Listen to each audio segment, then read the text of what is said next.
Olá, uma excelente tarde para você, seja muito bem-vindo. Mais uma vez é um grande prazer estar na sua companhia. Consulta ao Doutor chega no nosso horário marcado, 16 horas, para a gente bater um papo hoje, gente, sobre a saúde do cérebro.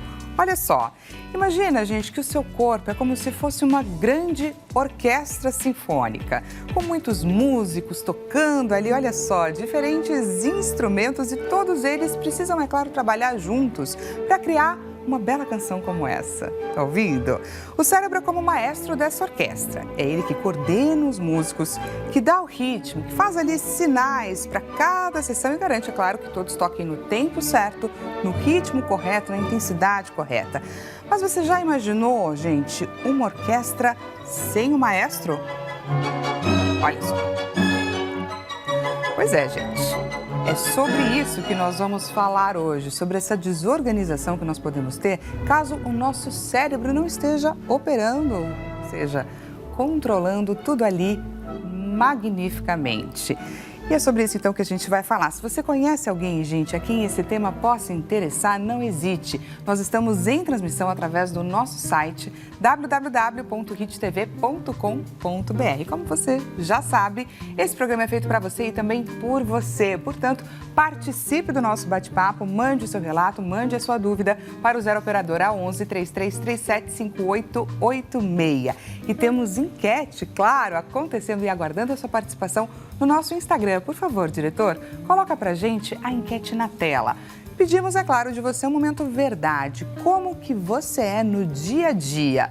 Durmo menos de 6 horas, uso muito celular, como alimentos ultraprocessados ou pulo algumas refeições. Entra lá, participe, estamos aguardando, é claro, pela sua participação. Gente, vamos lá. O nosso desafio hoje é entender quais são as doenças que podem colocar, claro, a nossa orquestra, o nosso cérebro em risco, né? E como que a nossa alimentação pode influenciar em cada um desses quadros. Se a gente entender juntos que investir em uma dieta equilibrada hoje é a maneira mais eficaz para a gente garantir uma saúde melhor, então a gente fez aqui um bom trabalho, então o nosso Consulta ao Doutor rendeu. Combinado? Para cumprir então com essa nossa meta, recebo e apresento a vocês o neurologista Flávio Salem e a nutricionista Juliana Mello. Sejam muito bem-vindos. Muito obrigado. Obrigada. Agradecemos demais a sua participação por aqui. E olha, doutor Flávio, tentei aqui trazer um pouquinho da importância e como que o cérebro orquestra e coordena o restante do nosso corpo, mas gostaria, claro, de uma explicação muito melhor sua. Qual a importância do nosso cérebro? Inicialmente, obrigado pelo convite. O cérebro, ele é o maestro do corpo, na verdade, né? A gente pensa no coração como o órgão principal do corpo, mas, na verdade, não existe órgão principal do corpo, né? Todos funcionam em harmonia. É como você falou, é como uma orquestra, se não tiver a ala das cordas, por exemplo, aquela valsa de Strauss, por exemplo, não vai tocar, né? Que, aliás, é a Danúbio Azul, muito bonita, a valsa de Strauss não vai tocar. Então, é necessário que você tenha uma orquestra bem afinada. O cérebro é o maestro, né? E o maestro, é claro, deve receber sangue de alguém para poder funcionar, que é o coração. Que deve receber oxigênio de alguém para poder funcionar, que é o pulmão, que deve receber alimento de alguém para poder funcionar, que é o intestino, e assim vai.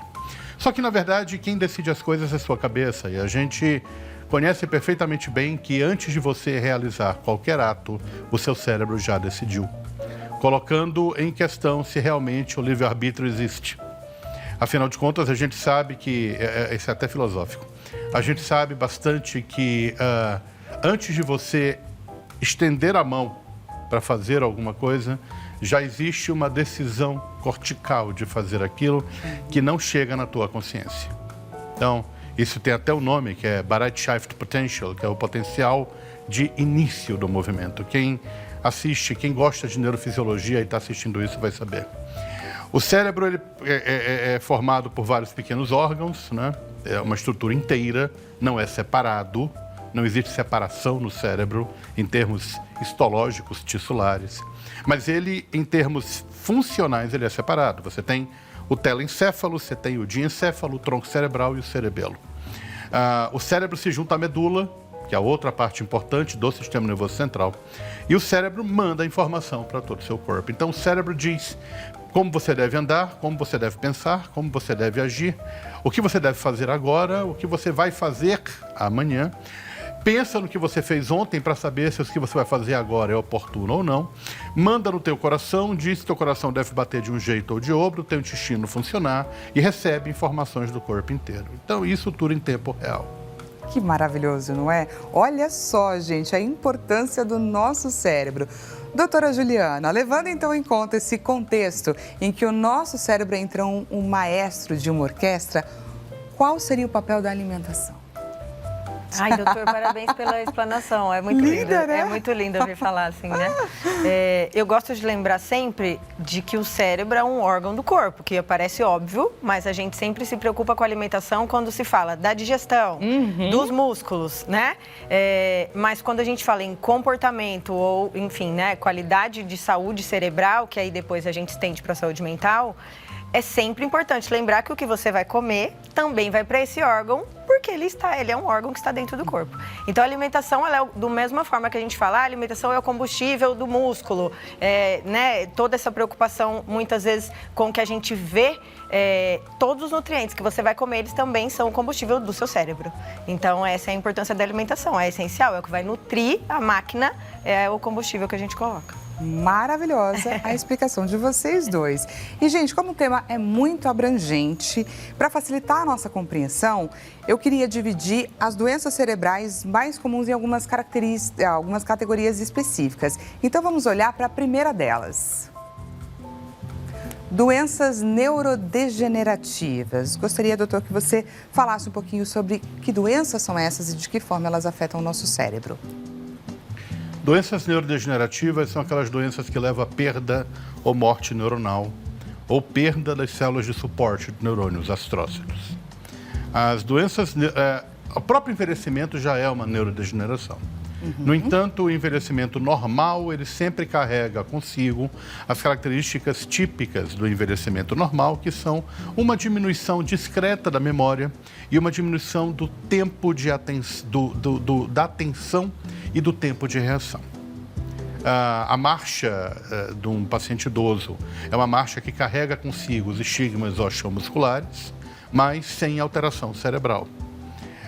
Doenças neurodegenerativas, elas começam em determinadas faixas etárias, elas podem começar cedo, como no caso da esclerose múltipla, que é uma doença neurodegenerativa, apesar de ter componente inflamatório, pode começar com 15, 18 anos.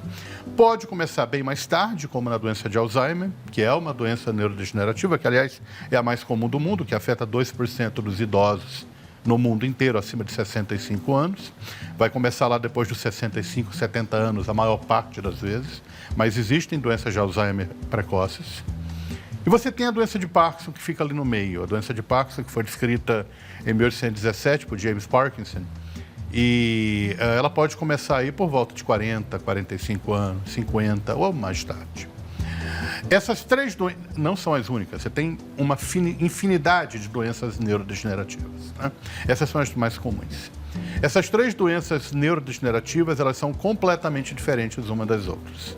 E os fatores de risco delas também são completamente diferentes. Explica pra gente um pouquinho mais sobre cada uma delas. Vamos lá.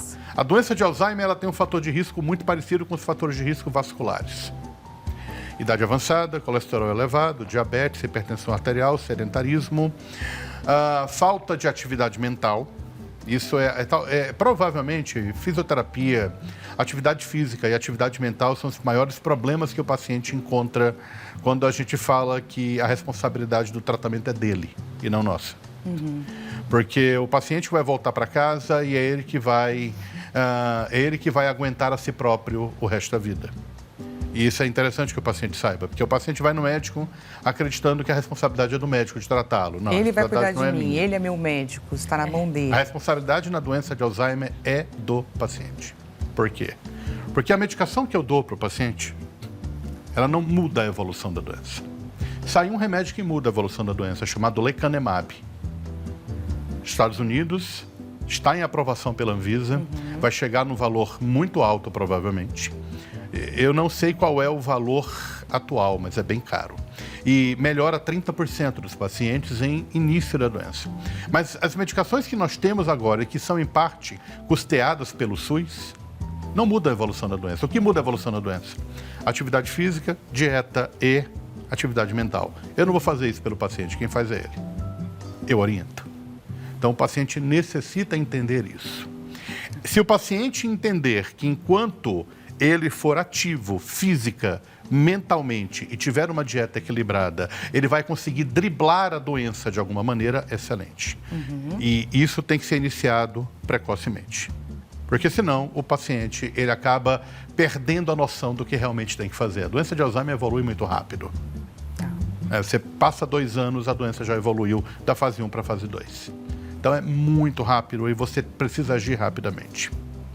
A doença de Parkinson não tem fatores de risco assim. Antes da gente entrar no Parkinson, Vamos desculpa lá. te interromper, gostaria que a doutora Juliana trouxesse para a gente um pouquinho sobre que dieta é essa que o doutor comentou. Tá, perfeito.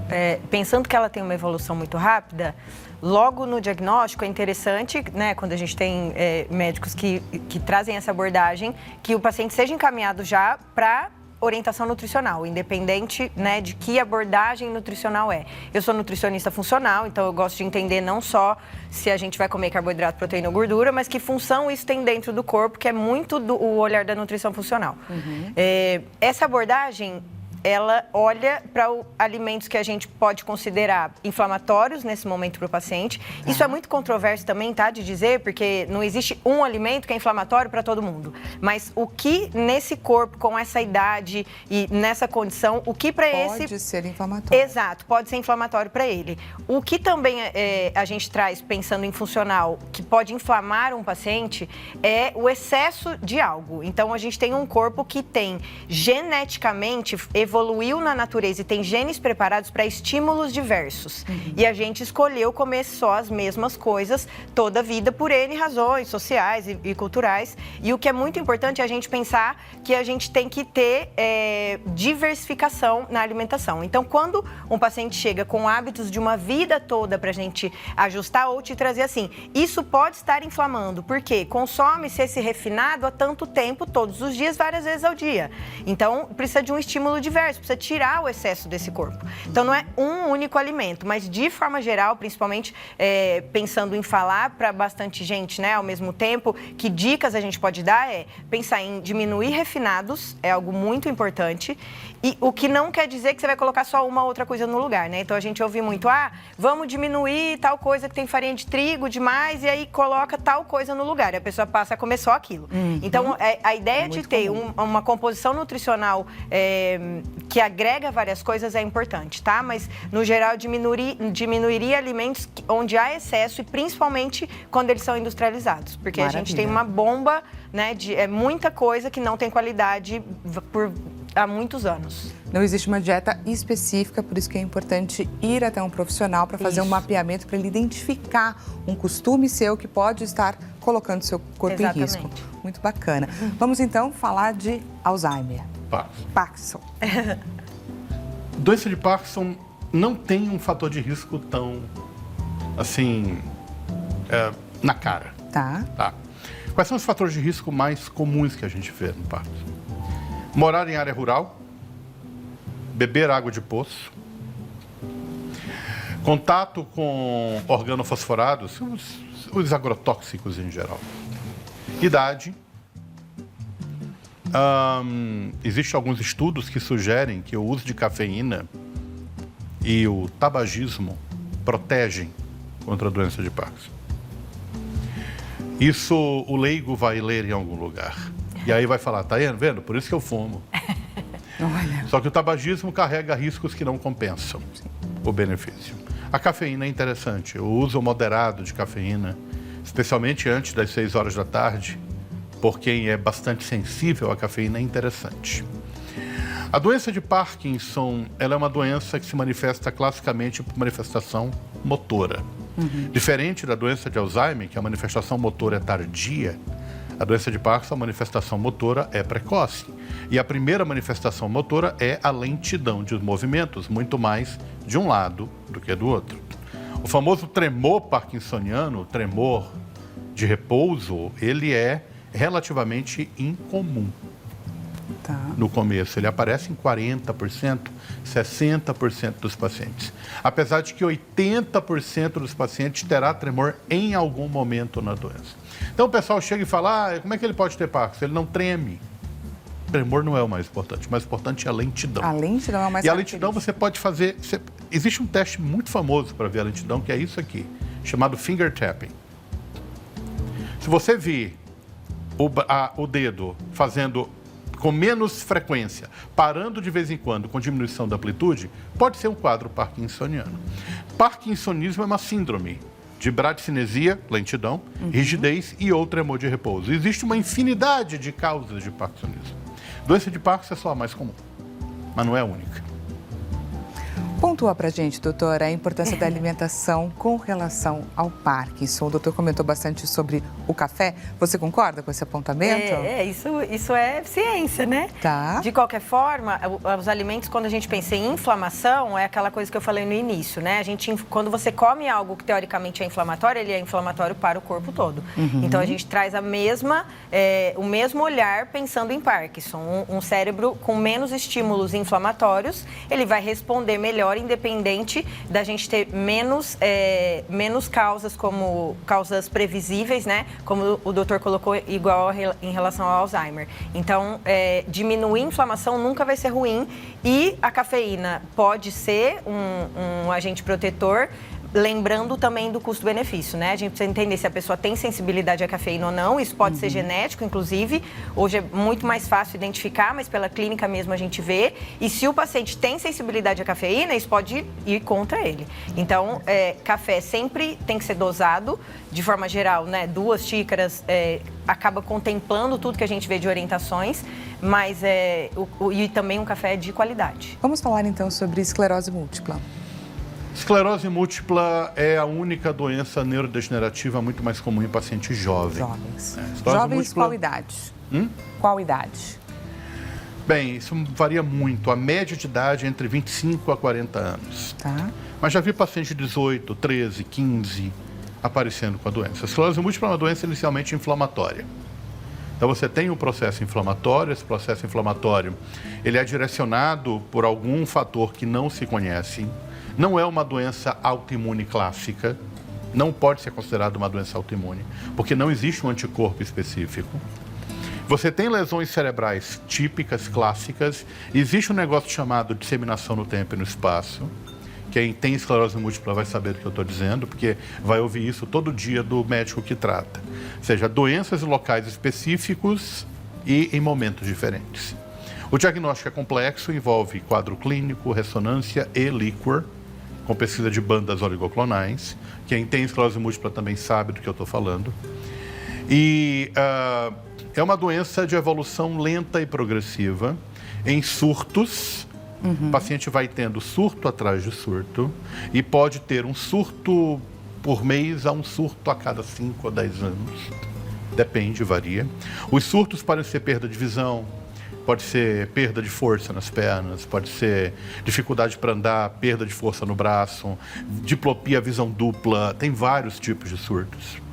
Existem medicações que são disponibilizadas e devem continuar a ser disponibilizadas no SUS, porque são extremamente caras. E o Brasil é um dos países com a maior incidência de esclerose múltipla no mundo, apesar de que esclerose múltipla é muito mais comum em países de latitude mais alta, como o Canadá, Estados Unidos, alguns países europeus. O Brasil tem, porque nós temos uma grande quantidade de gente de outros lugares. E existem fatores genéticos relacionados a um negócio chamado HLA, que é o antígeno maior de compatibilidade.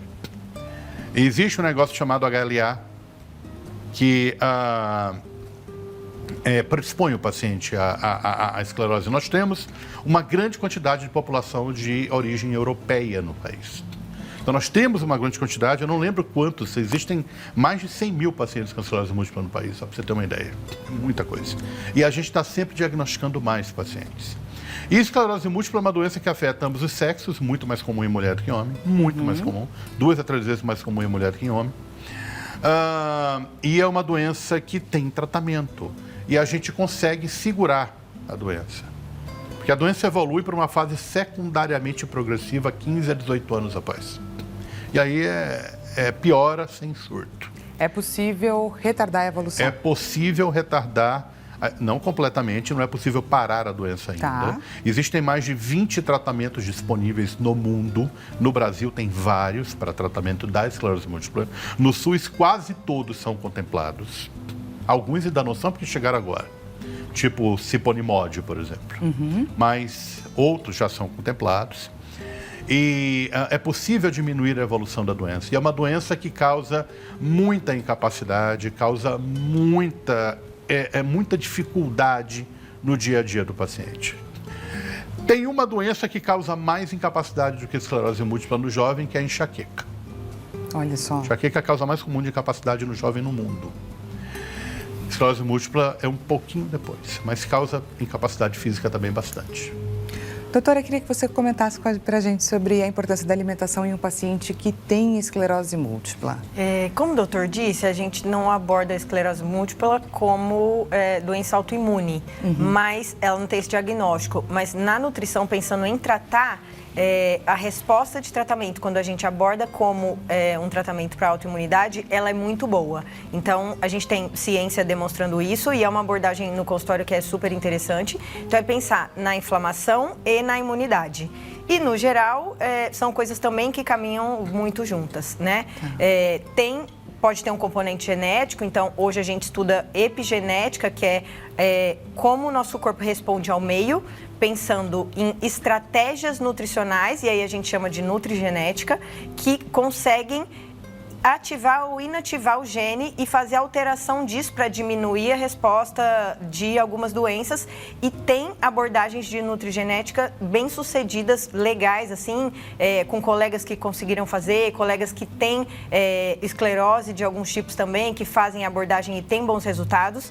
Pensando em nutrientes da alimentação, você intervir todos os dias numa forma terapêutica específica e conseguir melhorar a evolução da doença.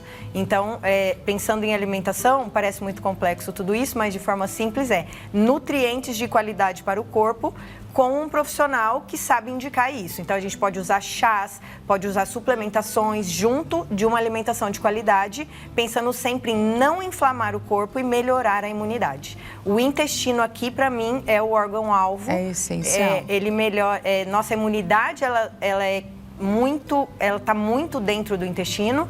E isso é essencial quando a gente quer cuidar da imunidade do paciente. Então, não dá para imaginar nada que você coma que não vai passar pelo intestino. Então, tudo que se come tem que ser pensado em vai machucar esse intestino, vai ajudar a repará-lo ou não, porque disso vai depender também a qualidade da imunidade da pessoa. Então, o uso de probióticos, por exemplo, pode ser bastante indicado para um paciente como esse. Pode ser interessante. Probiótico é uma terapêutica muito conhecida, né? Mas a gente primeiro precisa entender o que inflama o intestino e retirar o alimento inflamatório. Senão, não adianta eu colocar probiótico e continuar machucando aquele lugar. Sim, então, eu preciso fazer um ajuste alimentar de melhora da qualidade da alimentação para eu parar de machucar a mucosa e machucar, né, todo o trato gastrointestinal. E aí, eu trazer o probiótico, que são micro-organismos. Então, eu vou recolonizar ou colonizar mais ali no local, mas sem machucar o órgão, senão não adianta eu trazer colonização e o órgão está agredido da mesma forma. Senão você vai continuar produzindo e não vai ter eficácia nenhuma. E sempre que a gente inflama ou traz, né, uma alteração ali local, a gente altera também a microbiota do local. Então, eu vou trazer probióticos de algum tipo que são legais, mas ali o intestino está tão inflamado que ele já está com uma colonização errada. Então, existe uma interferência. Então, o probiótico é super legal, mas ele precisa estar com a dieta, até assim precisa estar com a dieta boa, senão não vai adiantar. Muito bacana, doutora. Antes da gente ir para a próxima sessão, Pode só pegar o gancho da nutricionista aqui. Existe uma área nova nessas três doenças, inclusive na enxaqueca também. Existe uma área nova nessas três doenças que a gente precisa ver, que é a relação do cérebro com o intestino. Não no sentido fisiológico, mas no sentido microbiológico. O bioma intestinal, você tem mais bactérias no intestino do que células no seu corpo. E as bactérias, elas produzem substâncias que fazem certas ações que o teu corpo precisa. Então, você tem inicialmente uma atividade de baixo para cima, que a gente chama de bottom-up. Baixo para cima, Ou seja, o intestino mexe no cérebro através de substâncias produzidas não só pelo intestino, mas também pelas bactérias intestinais. E você tem bactérias intestinais que são consideradas seguras. E tem estudos e mais estudos sobre os tipos de bactérias que precisam ter. E você tem um top-down. Isso quer dizer isso? Quer dizer, o cérebro modula o bioma. Então, hormônios produzidos pelo cérebro, hormônios produzidos pelo hipotálamo de maneira errada, causada por um ambiente inflamatório, pode alterar o bioma intestinal, acabar selecionando bactérias nocivas. E o mais interessante disso é que parece que isso está relacionado à gênese de doença de Parkinson, doença de Alzheimer, esclerose múltipla e pior da enxaqueca. Olha só que interessante, por isso a importância, inclusive, da nossa alimentação e dessa relação. Inclusive, é interessante lembrar que a doença de Parkinson, de acordo com os modelos de Braak de 2005, ela aparentemente, mais de metade dos pacientes, começa pelo trato olfatório e pelo trato intestinal. Ou seja, os primeiros locais a serem afetados na doença de Parkinson são o bulbo olfatório e o núcleo motor dorsal do vago, que inerva o intestino. Olha só. Temos pergunta da nossa audiência. Por favor, diretor, pergunta na tela. Pergunta do Carlos, aqui de São Paulo, capital. Boa tarde a todos. Antes de mais nada, muito obrigada pela sua contribuição e participação aqui no nosso bate-papo. Tenho a memória muito fraca, demoro muito para aprender e esqueço facilmente as coisas. O que pode ser ou quais alimentos aí podem me ajudar? Doutor Flávio. Cara, é o seguinte, diagnóstico só no consultório, porque pode ser ficar difícil. Mas eu te sugiro que provavelmente você não está tendo atenção suficiente. Então, provavelmente, déficit atencional, não é TDAH, não é déficit de atenção. É problemas atencionais que podem estar relacionados a TDAH, sono mal dormido, problemas psíquicos como depressão e ansiedade, que acabam alterando a tua atenção, ou simplesmente alguma realmente alteração neurológica. Então, em termos clínicos, médicos, a orientação é procure um neurologista. Você, jovem, que tem perda de memória, eu garanto para você que mais de 80% dos problemas de vocês pode ser resolvido com alimentação saudável, atividade física, sono reparador, diminuir a quantidade de álcool, tratar a parte psíquica e, é claro, pesquisar problemas de tireoide, pesquisar anemia, isso é importante, pesquisar a função do rim, do fígado e sódio e potássio, porque às vezes também alterações disso podem causar prejuízos de memória. E não tem nada a ver com Alzheimer, não se preocupe. Estão gostando aqui do nosso bate-papo? A gente vai para um rápido intervalo e já voltamos com mais consulta ao doutor.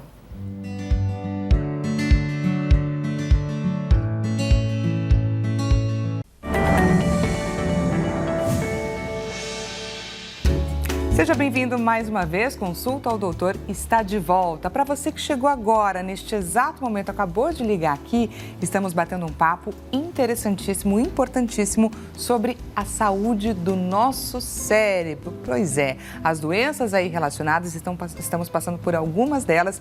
E se você conhece alguém a quem esse tema possa interessar, não deixe de enviar o nosso link. Estamos em transmissão através do nosso site www.hittv.com.br.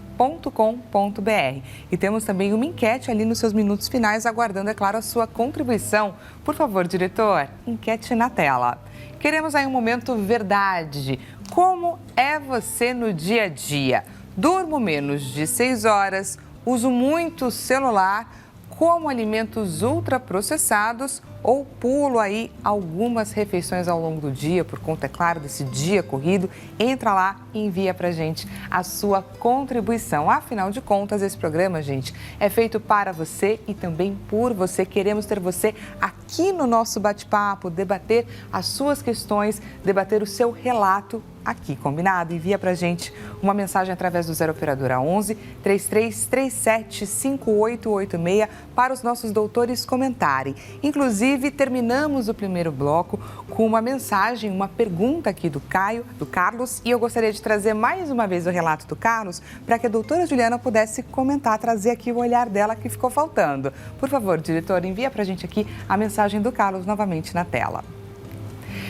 Boa tarde a todos. Tenho a memória fraca, demoro muito para aprender e esqueço facilmente as coisas. O que pode ser? Quais alimentos podem me ajudar? Doutora, quais alimentos podem ajudar o Carlos que sente aí uma perda de memória? Primeiro precisa, como eu disse lá no início, entender se a alimentação está boa ou ruim. Normalmente existe um déficit nutricional importante quando a pessoa tem essa queixa, porque, como o doutor disse, ela também vem associada a um sono ruim, muito estresse, falta de exercício físico, enfim, porque é um grupo de importâncias múltiplas pensando em memória e qualidade de atenção. Alimentos que podem ajudar, a gente pensa sempre na saúde cerebral em alimentos com gorduras boas.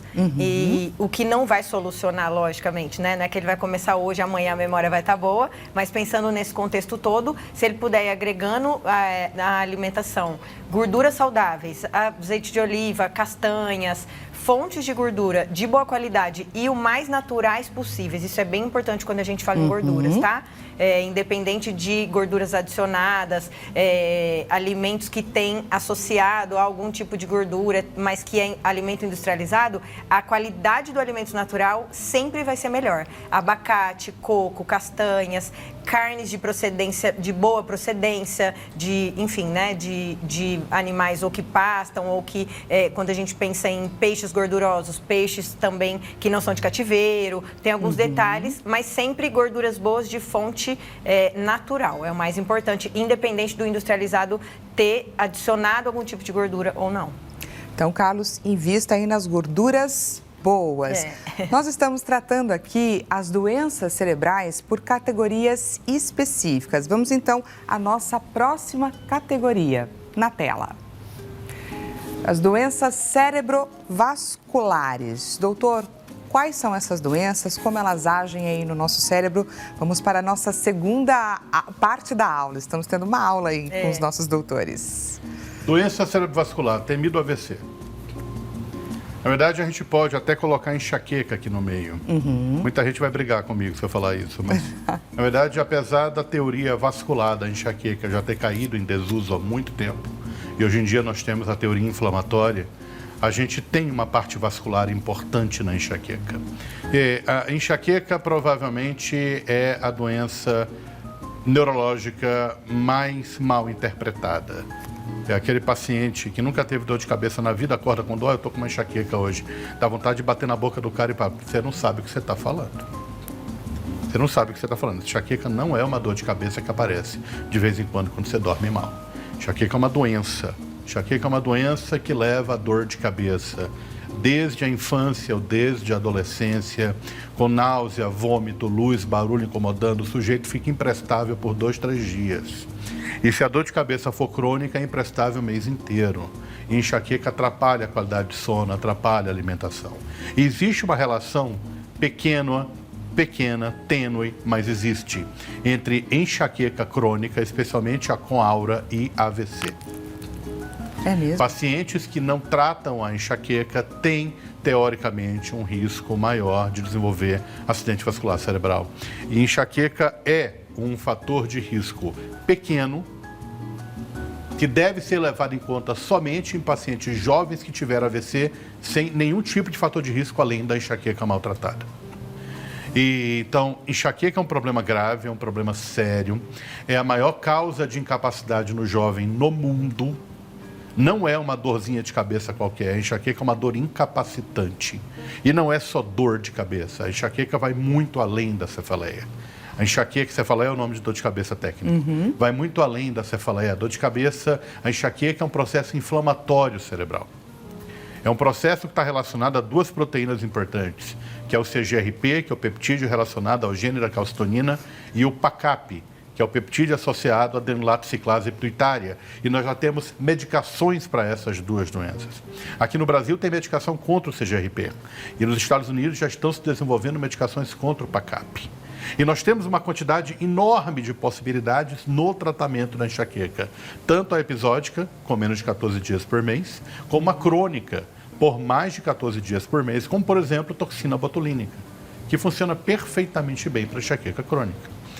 A enxaqueca, eu vou deixar a nutricionista falar agora, enxaqueca tem muito a ver com parte inflamatória cerebral. Mas tem um grande mito, e eu lembro do grande doutor Mário Pérez, cefaliatra do Einstein, quando eu falo disso, que é a intolerância ao glúten e a intolerância à lactose. Nem todo mundo tem isso. Isso não é importante para a maior parte dos pacientes com enxaqueca. Intolerância a glúten não é comum. Intolerância à lactose não é comum, mas está ficando. Porque as pessoas estão deixando de consumir porque acham que tem. Ah, mas eu tenho intolerância ao glúten. Você fez teste? Não. Como é que você sabe? Ah, não sei. É que toda vez que eu como alguma coisa, dá dor de cabeça. Me senti bem. Não fez o teste. Então, no final das contas, e vai ser interessante ouvir a opinião dela, essas intolerâncias, às vezes fictícias, não tem relação importante com a dor de cabeça. A dor de cabeça ela é de cunho genético em mais de 50% dos pacientes. Agora eu quero ouvir ela falando. Queremos. Por favor, doutora. Eu acho que as nossas abordagens, elas vão se cruzar muito bem. Eu, apesar de ser nutricionista funcional, eu não gosto da demonização de algumas coisas, né? Então, tem muito isso hoje. Não pode comer glúten nunca, e não pode comer leite nunca, ou não pode alguma coisa nunca. Uhum. O que eu trouxe no início, pensando que a gente tem um corpo para estímulos diversos, é muito real. E quando a gente pensa em nutrigenética, estuda nutrigenética, a gente vê que, de fato, os estímulos precisam ser diversos porque a gente precisa de estímulo para N respostas, né? É essa orquestra toda que tem muita coisa para ser cuidada. Quando a gente pensa que socialmente a gente come alguns alimentos que tem muito trigo, tem muito leite, tem muito milho, tem muita soja, tem muito açúcar, há muitos anos, todos os dias, várias vezes ao dia, muitas vezes isso é um excesso para a maioria das pessoas, independente dela ser tolerante ou não. Uhum. Então, quando a minha abordagem do funcional é trazer diversidade alimentar. A gente tem N farinhas, N tipo de outros lácteos e a gente usa muitas vezes por dia, todos os dias, desde que a gente nasceu, a mesma coisa. É a mesma coisa com os vegetais. Então, quando a gente pensa em sazonalidade também, a gente come alface e tomate só todos os dias a vida inteira. Aqui em São Paulo é feijão carioca, no Rio é o feijão preto. E quando a gente vai na feira no fim de semana, você tem uma gama de possibilidades muito grande pensando nos estímulos que a gente precisa como corpo.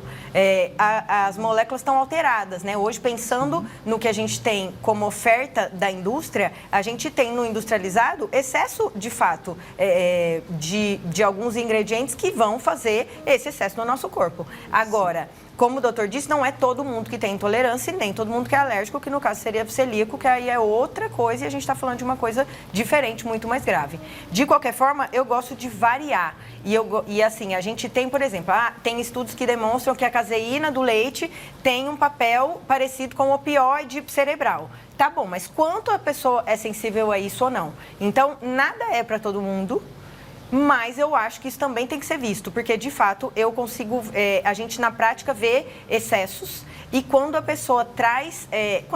Quando eu falo de excessos, é muito sobre industrializados, né? E quando a gente vai comer comida natural, você diminui, de qualquer forma, o excesso de trigo, o excesso de lácteos e tudo mais. E aí você tem muitos outros nutrientes e isso, naturalmente, é diminuído como consumo. Então, também dá uma impressão de que, eu diminuí e melhorou porque era isso. Não necessariamente era isso, é porque você trouxe outros nutrientes, você trouxe uma gama de mudanças e todas as mudanças vão ser válidas. Tem algum alimento que pode servir como gatilho para enxaqueca? Tem vários, né? Acho que o doutor também vai junto comigo. Chocolate? Não. Não? Não. Quando eu era pequena, eu tinha muitas crises e eu associava ao consumo de chocolate. Pois agora deixa eu quebrar o teu paradigma. Por favor. Isso não é desencadeante. Isso é pródromo. Você está comendo chocolate porque a doença está te mandando comer. Olha só. A doença já começou. A dor de cabeça já começou horas antes de você começar a ter. Isso tem estudos que já estão demonstrando isso. E aí você entra no pródromo. O pródromo você boceja várias vezes, você fica com muita sede, você fica super irritada, perde sono, começa a ficar cansada, fadigada e craving por alimentos doces. E aí a pessoa chega, doutor, eu comecei a comer doce e a dor de cabeça veio no dia seguinte. Não. Na verdade, se você não tivesse comido doce, ela teria vindo do mesmo jeito. Porque isso é um pródromo. Isso é o início da dor. São alterações hipotalâmicas que acontecem na enxaqueca e que fazem com que você mude o seu ambiente e você, por ignorância da doença e também porque assim te fala os meios de comunicação, você não está vendo estudos clínicos, se associa. Eu tinha uma paciente que falava isso. Eu vou comer chocolate hoje, eu estou doida para comer chocolate, amanhã eu vou ter dor de cabeça e tinha. Sim, batata, claro, porque a dor de cabeça dela começou hoje. E ela vai ter, na verdade, começou a parte molecular. E ela vai começar a ter dor amanhã.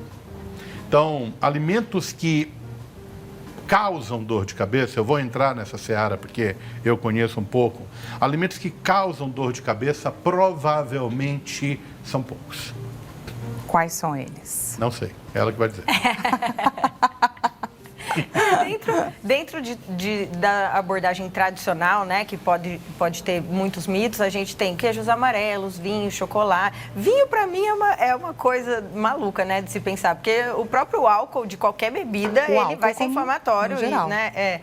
Mas, enfim, mas quando a gente pensa na individualidade, como eu trouxe desde o início, pode ser a sua sensibilidade a algum alimento que não faça bem a você e que ele vai caracterizar o desencadeamento, né? Então, ele inflamou esse cérebro, que é muito antes, como o doutor falou, não é pontualmente. Comi e senti aquilo. Porque tem gente... É impressionante, porque a gente atende pacientes com características parecidas de dor, mas um fala, não, com isso eu não sinto nada, e o outro fala, com isso eu sinto. Então, não dá pra gente dizer, É muito particular. Na verdade, eu tenho pacientes que referem dor de cabeça, e eu não sei se agora mais se isso é causa e efeito, ou se é só mesmo um craving por alguma coisa. Craving é um termo em inglês para necessidade de algo, né? Tá. Tem pacientes que têm dor de cabeça após comer melancia, berinjela, quiabo. Depende.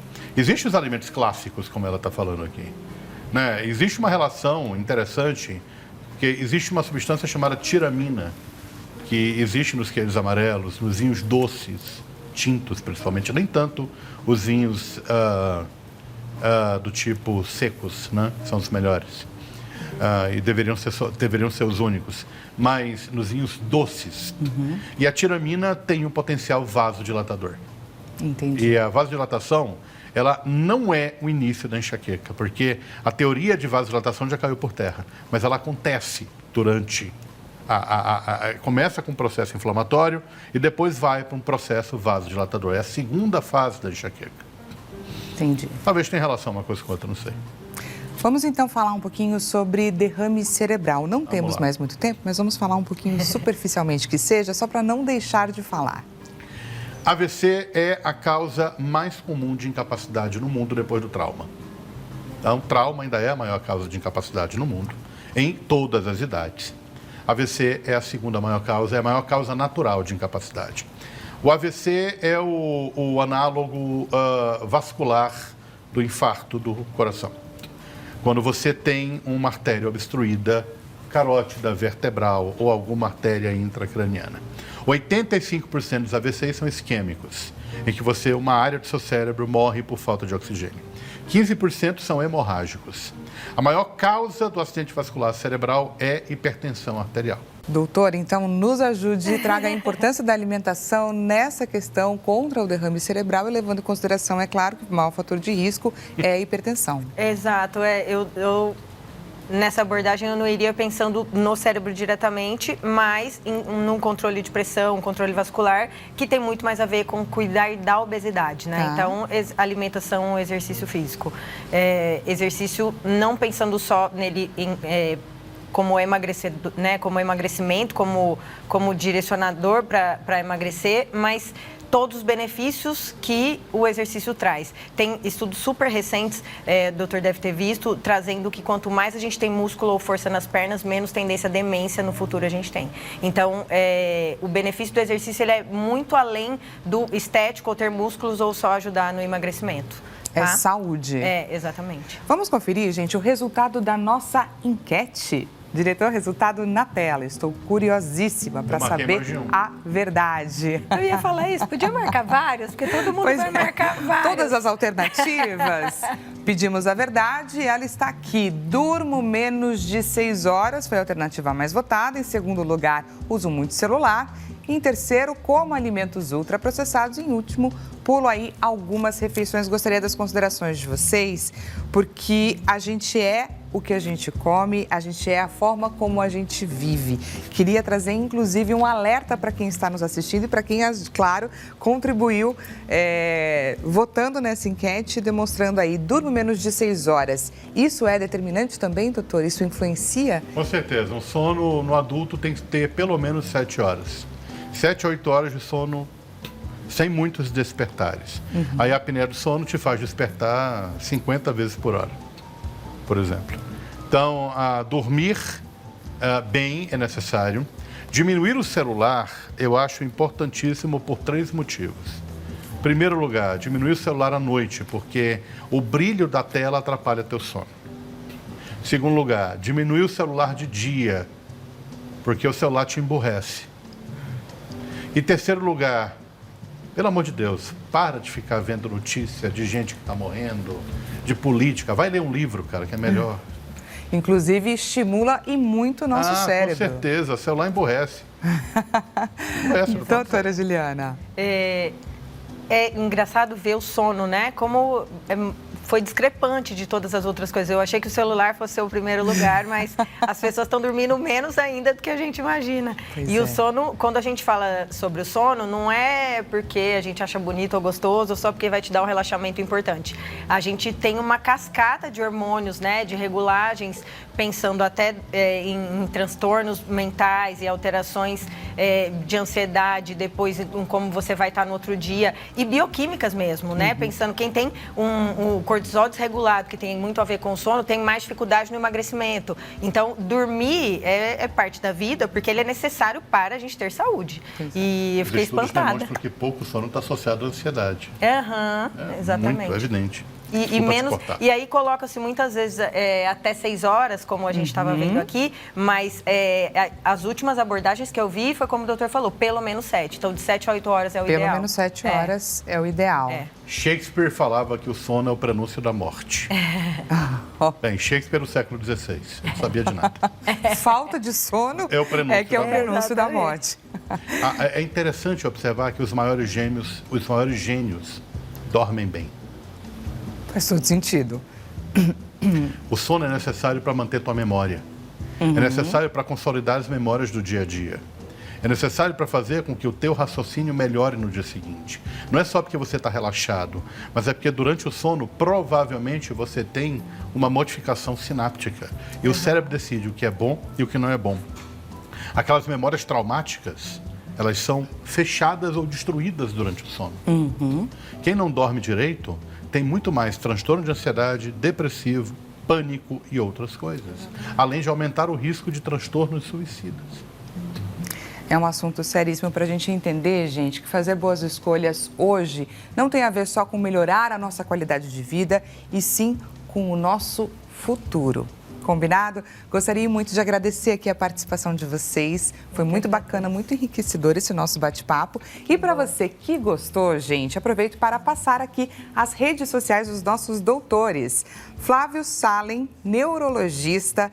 O Instagram dele é Neuroinformação, esse é o @ dele. Ele também deixa à disposição o WhatsApp dele, 0 operadora 11 963 13 6006. Combinado? E Juliana Mello, nutricionista funcional. O Instagram dela, ela deixa à disposição 2. O Ju.F. Mello e também Clínica Apurar com H no final. Pessoal, muito obrigada pela participação de vocês mais uma vez. E a você que me fez companhia nessa tarde, espero que você tenha gostado desse nosso programa. Amanhã voltamos a nos encontrar nesse mesmo horário, 16 horas. Combinado? Até mais!